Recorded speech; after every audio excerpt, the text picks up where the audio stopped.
الحمد للہ رب العالمین والصلاة والسلام علی سید المرسلین اما بعد فاعوذ باللہ من الشیطان الرجیم بسم اللہ الرحمن الرحیم۔ فرمان آخری نبی صلی اللہ علیہ وآلہ وسلم، جس نے روزانہ مجھ پر 100 مرتبہ درود پاک پڑھ لیا، مرنے سے پہلے اللہ دنیا ہی میں اس کی پیشانی پہ لکھ دے گا، یہ بندہ دوزخ اور نفاق کی آگ سے بری ہے۔ صلو علی الحبیب صلی اللہ علیہ محمد صلی اللہ علیہ وسلم۔ جی، سیرت ابوبکر صدیق رضی اللہ تعالیٰ عنہ، اس کا دوسرا حصہ میں پیش کرنے کی سعادت حاصل کرتی ہوں۔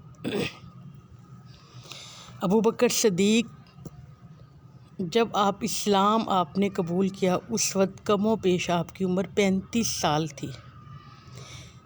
آپ کپڑے کی تجارت میں مہارت رکھتے تھے اور آپ کا بہت وسیع کاروبار تھا، ہزاروں روپے کا لین دین تھا۔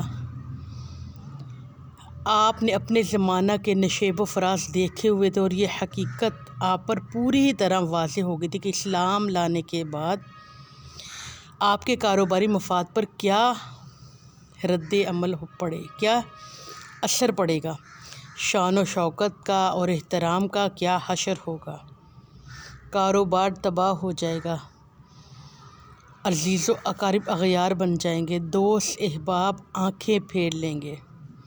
اور یہ بھی آپ کو نظر آتا تھا کہ جس ذات مقدسہ کے ہاتھ میں آپ ہاتھ دے رہے ہیں وہ اس راہ میں بالکل تنہا ہے، اور ابو جہلوں، ابو لہبوں جیسے بڑے بڑے گنڈوں سے مقابلہ ہوگا، مگر حضور سید عالم صلی اللہ علیہ وسلم کی دعوت حق کی صدا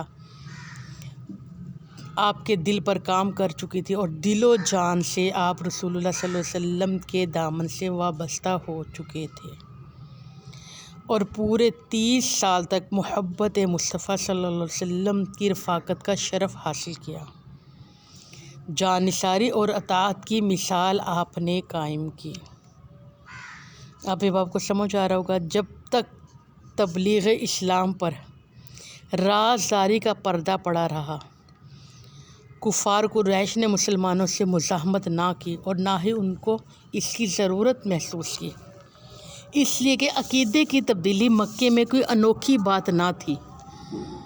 یہود و نصارہ ایک عرصے تک اطمینان سے زندگی بسر کرتے چلے آ رہے تھے، اور مجوسیوں پر بھی کوئی پابندی نہ تھی۔ سید عالم صلی اللہ علیہ وسلم نے اپنی تبلیغ کو چھپا کر رکھا، کیونکہ میرے مدنی کریم کا ماضی بے داغ تھا، اس لیے آپ کی تبلیغی سرگرمی سے قریش کو قطعی کوئی تعلق نہ تھا۔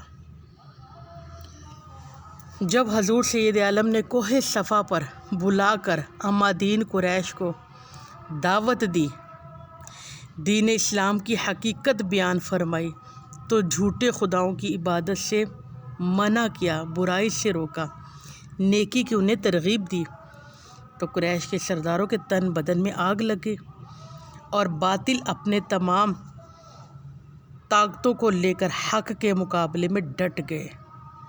صلح مشورے اور مذاکرات کے بعد یہ طے کیا گیا، اسلام کے پیش رفت کو روکنے کے لیے ہر حربہ آزمایا جائے، اس کے بڑھنے سے پیشتر اسے مکمل طور پر توبہ نعوذ باللہ مٹا دیا جائے۔ جب 29 افراد مسلمان ہو گئے تھے، 39 تو حضرت ابوبکر صدیق نے اپنے آپ کو ظاہر کرنے کا اصرار کیا۔ میرے حضور نے فرمایا ابھی ہم بہت تھوڑے ہیں، مگر ابوبکر صدیق نے پھر اصرار کیا تو حضور سید عالم نے پھر انکار فرمایا۔ ابوبکر صدیق نے پھر اصرار کیا، یہاں تک کہ حضور راضی ہو گئے۔ اب تمام مسلمان مسجد حرام میں آ کر بیٹھ گئے، چنانچہ صدیق اکبر رضی اللہ تعالیٰ عنہ خطبہ دینے کے لیے کھڑے ہو گئے۔ حضور بھی مسجد حرام میں جلوہ گر تھے، اتنے میں مشرکوں کو خبر ہو گئی، انہوں نے مسجد حرم میں گھس کر حملہ کر دیا اور مسلمانوں کو انتہائی ظالمانہ طریقے سے مارنا شروع کر دیا۔ اب آپ احباب نے بہت یہاں پہ غور کرنا ہے۔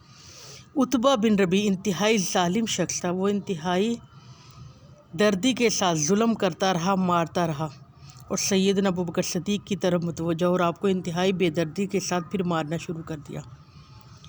آپ کا ناک مبارک زخمی کر دیا اور خون بہنے لگا۔ بنی تمیم میں حضرت ابوبکر صدیق رضی اللہ تعالیٰ عنہ کا قبیلہ تھا۔ ان کو خبر تو دوڑتے ہوئے مسجد حرام میں آئے اور مشرکوں کو وہاں سے ہٹا کر ابوبکر صدیق کو گھر لے گئے۔ ان لوگوں کو حضرت ابوبکر صدیق کی موت کا یقین تھا۔ آپ بے ہوش پڑے تھے۔ کچھ دیر کے بعد ہوش آیا۔ بنو تمیم اور آپ کے والد ابو قحافہ نے آپ سے بات کرنا چاہی تو آپ نے پوچھا، بتاؤ رسول اللہ کا کیا حال ہے؟ آپ احباب کو سمجھ تو آ رہی ہے نا؟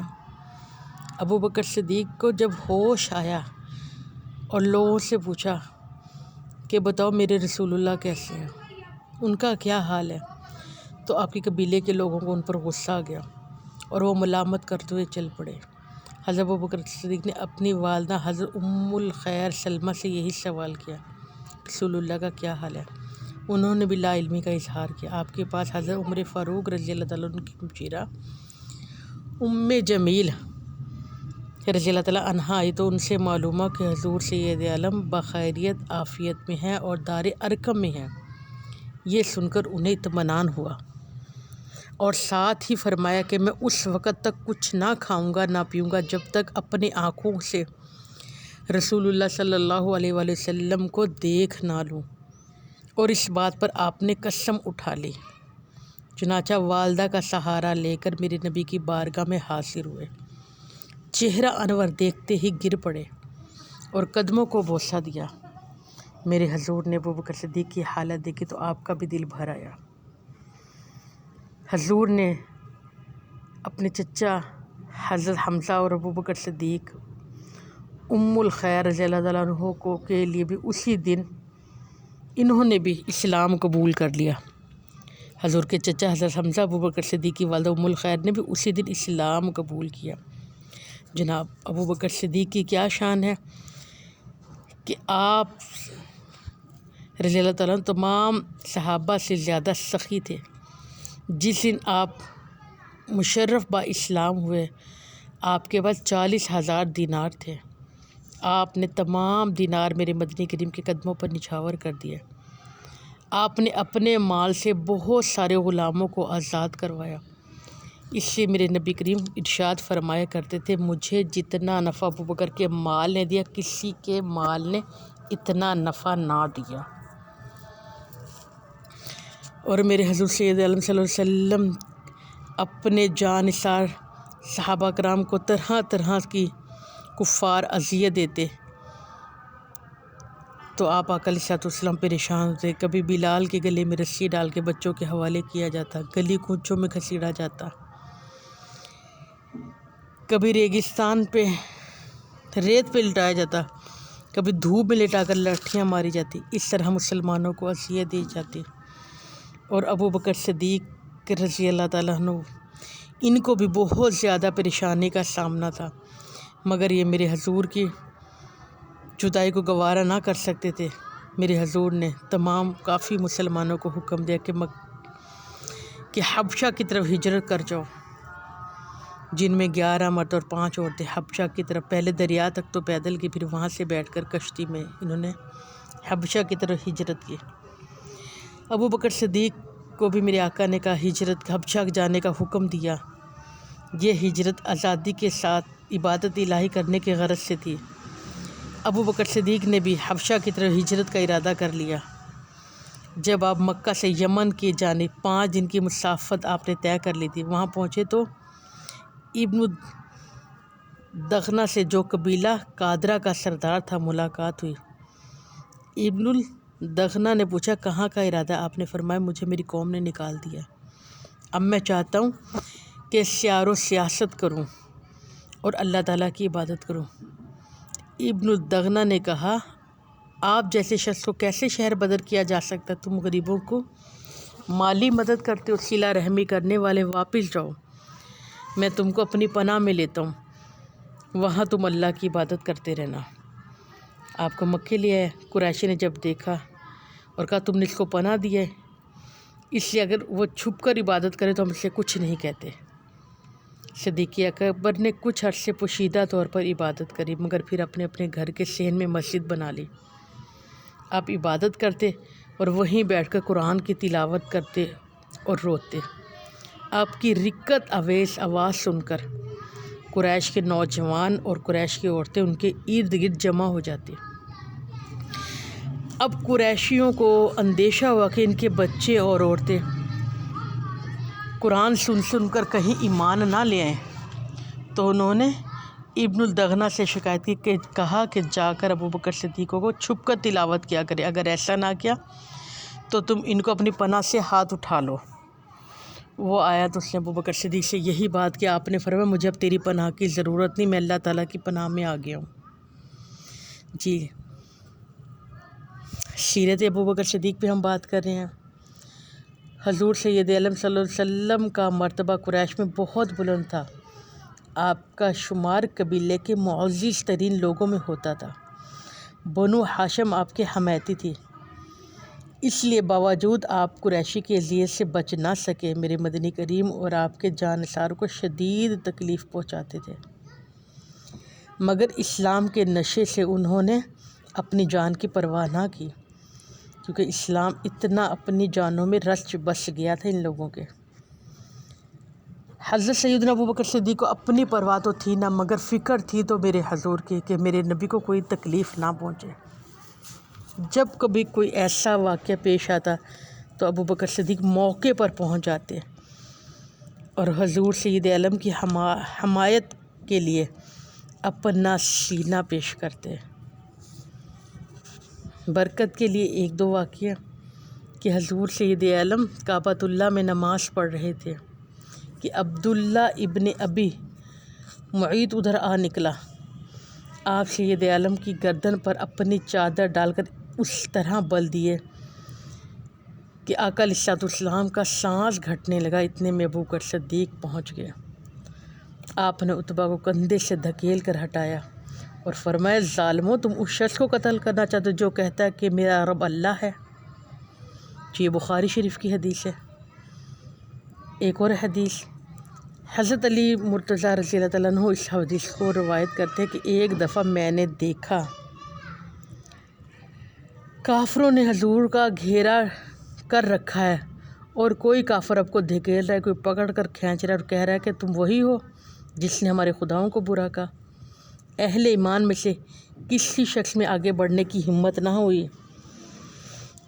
مولا علی شیر خدا فرماتے کہ میں بہت چھوٹا تھا، مگر ابوبکر صدیق آگے بڑھے اور کفار قریش کو مارتے، دھکا دیتے اور پیچھے ہٹاتے بڑھتے ہوئے اور فرماتے تھے بدبختو، کیا تم اس کو قتل کرے جو اللہ تعالیٰ کو اپنا رب مانتا ہے؟ یہ بیان کرنے کے بعد علی مرتضیٰ فرماتے ہیں میں نے اپنی چادر اٹھائی اور رونے لگا، یہاں تک کہ میں داڑھی آنسوؤں سے تر ہو گئی۔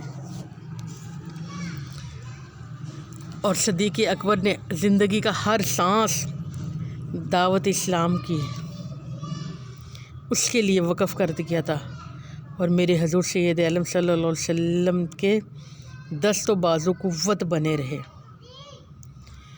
سیدنا ابوبکر صدیق ایک طرف تو قریش کو اسلام کی دعوت دیتے اور دوسری جانب غریب اور بے کسوں کی داد رسائی بھی فرماتے اور اپنے مال سے انہیں خرید کر آزاد بھی کرتے تھے۔ یہ غلام اسلام لانے کی وجہ سے کفار کے ظلم و ستم کا نشانہ بنے ہوئے تھے۔ ان مسلمانوں کو آزاد کرنے میں چند ایک غلاموں کا بھی ذکر ہے، جیسے کہ بلال امیہ بن خلف کے دوپہر کے وقت تپتی زمین پر ریت پر لٹاتا تھا اور پتھر کی چٹان سینے پر رکھتا تھا تاکہ حرکت نہ کر سکے، اور کہتا تھا کہ اسلام سے پھر جا ورنہ اسی طرح تڑپ تڑپ کر مر جا، اور حضرت بلال کے گلے میں رسی ڈال کر بچوں کے حوالے کر دیتے تھے، اور بچے آپ کو مکے کی گلی کوچوں میں گھسیٹتے، رسی سے آپ کی گردن پر نشان پڑ گیا تھا اور گہرا زخم ہو گیا تھا، اور آپ کے بدن کو میت داغ دیتا تھا، کبھی دھوپ میں لٹا کر لاٹھیوں سے پیٹتا تھا، لیکن بلال رضی اللہ تعالیٰ عنہ کی زبان پر احد احد جاری تھا۔ یہاں تک کہ ابو بکر صدیق نے ان کو آزاد فرما دیا خرید کر۔ حضرت عامر بن فہیرہ یہ بھی ایک غلام تھے۔ پھر حضرت عمار، حضرت مصعب بن عمیر، اور پھر حضرت ابو فقیہ یہ بھی غلام تھے۔ پھر حضرت زنیرہ جن کو بھی حضرت عمر فاروق کے گھر میں باندھی تھی، ان کو بھی ابو بکر صدیق نے خرید کر آزاد کیا۔ اور حضرت ابو بکر صدیق رضی اللہ تعالیٰ عنہ نے جب آپ نے مکے سے مدینے ہجرت کی تو آپ کے پاس صرف 5000 دینار تھے۔ اپنا تمام کپڑے کا کاروبار اور تمام مال، تمام چیزیں مسلمانوں پہ خرچ کر دی۔ جی انشاءاللہ شان ابو بکر صدیق بقایا حصہ انشاءاللہ کل آپ کے سامنے۔ اللہ سے دعا ہے اسے قبول فرما لے، اس میں جو غلطی خامی کو اسے معاف فرما دے۔ یہ میں نے کنز الخطیب سے مکمل یہ پڑھا ہے، اور جو کل والا واقعہ تھا وہ بھی میں نے کنز الخطیب سے لیا ہے۔ اللہ رب العزت ہماری حاضری قبول فرمائے، آمین اللہم آمین۔ صلو علی الحبیب صلی اللہ علیہ محمد صلی اللہ علیہ وسلم۔